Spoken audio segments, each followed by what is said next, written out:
December 19వ తారీఖు అమావాస్య శుక్రవారము మార్గశిర మాసంలో వచ్చేటువంటి శుక్ర అమావాస్య అండి. చాలా విశేషమైనటువంటిది. పైగా కమలాత్మిక జయంతి అంటారు.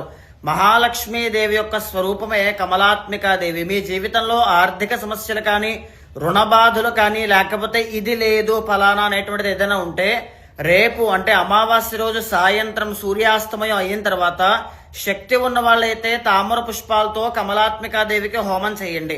ఒకవేళ శక్తి లేకపోతే ఇంట్లోనే తామర పుష్పాలు కానీ, నీలం కలువ పువ్వులు కానీ, చామంతి కానీ, గులాబీ కానీ, కదంబ పుష్పాలతో కానీ అమ్మవారిని పూజించండి.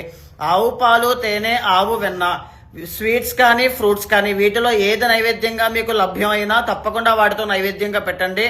అమ్మవారి యొక్క మంత్రాన్ని పైన పెడుతున్నాను. ఆ మంత్రాన్ని 108 సార్లు వీలైతే తామర పూసల మాల, పద్మమాల అంటారు, ఆ పద్మమాలతో జపం చేయండి. లేకపోతే నార్మల్ గా జపం చేసినా పర్వాలేదు.